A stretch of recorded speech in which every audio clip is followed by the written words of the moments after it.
So I'm Roy Sloan from the Fiordland Wapiti Foundation.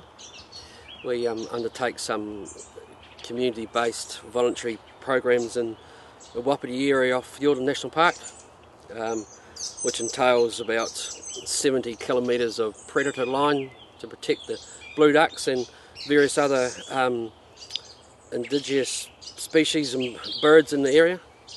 We also run hunter management programs in the Wapiti area, and which entails us to manage the animal numbers in the Wapiti area of Fiordland.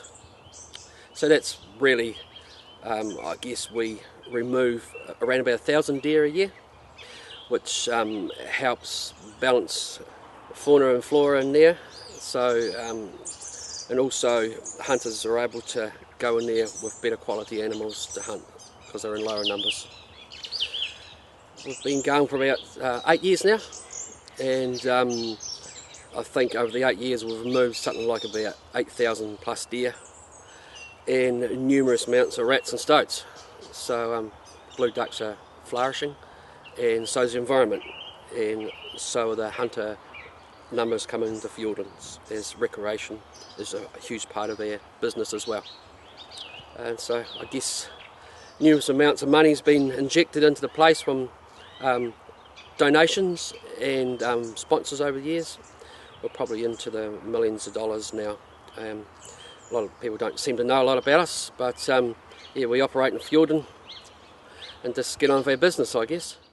So ILT Kidzone is the most amazing project anyway. Families absolutely love it, kids love it. It's like Disneyland in Southland, but we have so many families that come to this event, and we try to make it educational at the same time. There's not many other opportunities where you get 18,000 people a day in an event where they're with their parents. And you know, what I really love about what we're doing with the recycling and the waste minimisation is that kids get to show off what they know. You know, they spend so much time at school learning about this. They know it institutionally now, and they've grown up with it. And actually sometimes it's the adults that need to be taught, hey, you know, Mum, don't put that in there, you can recycle that, or, you know, let's put our food in here. And so the kids actually get the opportunity to tell Mum and Dad, hey, I know about this, and let's do the right thing. And so it's really neat to see the improvements that we're making, because then we know we're not only getting across to the children, but we're also getting across to the parents as well. So it's just it's a neat opportunity for us to do our little part for Southland. Look, why is it important to me? I don't like bush being destroyed. I saw some bush and had no weeds and only a few. It was in its actual native state. It has never been milled, and I wanted it to stay that way. That's the only reason I bought it. It's God's garden up there. It's absolutely amazing with 103 plants in it. There's only 10 of them weeds, and I spend all my spare time keeping those weeds out of it. You know, I thought it would only be fencing that I have to do, but I found out that there was tree planting and weed spraying and all that in it, and that it sort of kept me going for a job for the 31 years I was there anyhow, and that, but I don't know. It was a job that I quite liked anyhow, doing really like that. Well, it gave a lot of shelter belts and then like that, definitely, which was well needed in the areas around there. There was nothing in the before that or anything like that. But once the shelter belts were all put in, grass grew better, even like that, and that I suppose the sheep had more shelter, and that they were able to carry much along, you know, a lot more stock and everything like that. Yeah. Well, I don't know. It just seemed to. I just seemed to like planting trees. I remember one afternoon, it was 4 o'clock and bad weather, and it was snowing heavily, and I was there planting trees, and the school bus went past, toot, toot, toot, they yelling at me, go home. and like so that. But Oh no, I don't know. There's something about it. You know, you get a job, you might have one yourself that that you like doing, like that. But I don't know. There's something in it that I used to like planting trees. I look forward to the season to plant trees and that, like that. Oh, hardest, I suppose, is putting up with the weather. Sometimes you had trouble, heavy rain, and everything like that. I had to plant them right throughout with the heavy weather and like that. And if it was fine weather, it was great work and good work and like that. But when the weather was bad, well, I still had to plant on gumboots and leggings and all the rest of it and that. But it still had to be planted like that. But if you didn't get them planted, well, that means that they're starting to dry out or something in the woolshed. And sometimes I used to have to, if you have a wet area, I have to heal them into the ground so they keep the moisture into the trees and that, to make sure that they're not going to dry out or anything like that. Oh, they did. It was about 12 months ago. Jerry, actually Wayne Carran, my nephew, he picked me up here when we went through to Mosman, and I met up with Jerry, and he took me round all the blocks that I'd done and showed me all the trees and like that I planted and what progress they've made and all the rest of it and that. But otherwise, it was it's good to see that they're all growing anyhow, and they were probably doing the job they're supposed to do, the trees and they're like that. But Yes, why is it special?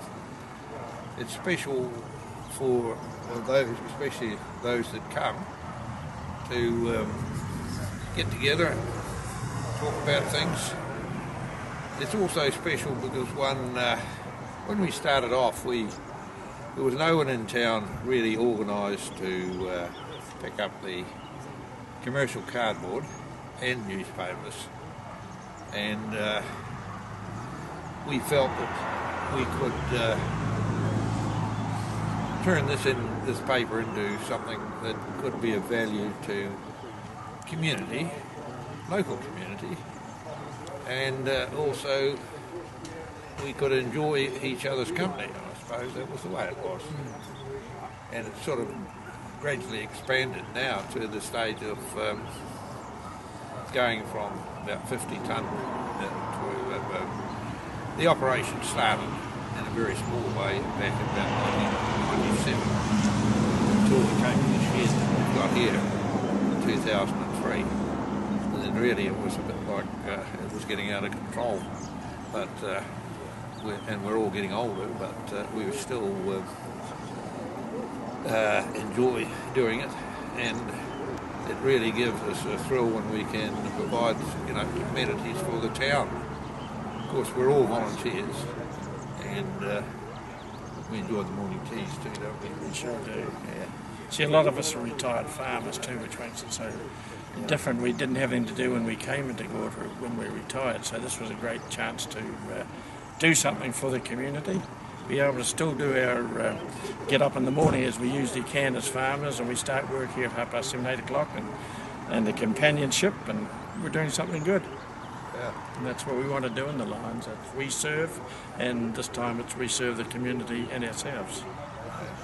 So it's I can't say enough about what it's done for the club, and that we've got this nest egg that we can put into big projects and do something major instead of it. And of course we've still got our little ones, but this brings everyone. We even have our meetings here now, so this is really the hub of our Pakeke Lions. So it's all good. We're averaging about 900 tonnes a year now, and although we perhaps are not getting quite as much newspaper, but it's a link to the community, and this is almost, as Russell's saying, that it's the centre of the Lions Club, but it's the centre of the newspaper and cardboard collections. But, and we enjoy it. That's the main thing. Some of the projects that we have supported, we've put money into a neurological foundation. We've supported the hospital. And we also, last year we spent, or gave grants amounting to 15,000 to 10 students, year 13 students. And the one thing we do appreciate is the support that we've had through the years from, well, we are fortunate enough to get a grant from Environment Southland with the press in, and that really turned things around for us. And the Gore District Council, their support, the Tara Licensing Trust, but all that support has been sufficient to enable us to carry on our own feet. But yes, we love the job. Yeah, for sure. And Wouldn't change it for a no. Well, it's got to be something, yeah, where you live and where you farm, it's something you want to be proud of and be proud to show people around. So we like the farm, or I like the farm when we first looked at it, because it is sunny country. It lies into the sun, nice rolling ridges, but it did need a bit of a tidy up. We're going to be here for a long, long time, so we may as well make it as good as we can. Environmentally, we enjoy shelter. We know what it's like to be out on a cold day ourselves, and our stock certainly appreciate the shelter as well. So that's something we've worked towards, but it's just a lovely place to work and bring up a family as well. So it's a great spot. I just believe in creating environments and habitats and a variety within our landscape. You know, we can farm quite profitably, but we can also create spaces for birds. They don't have to be native, but we can just create habitats and environments that actually help us. You know, in the tree lanes, they're providing winter food. We've got duck pond, provides us recreation opportunities, but it's also a nice place to come and stooge around in summer. It's just no-brainer, really.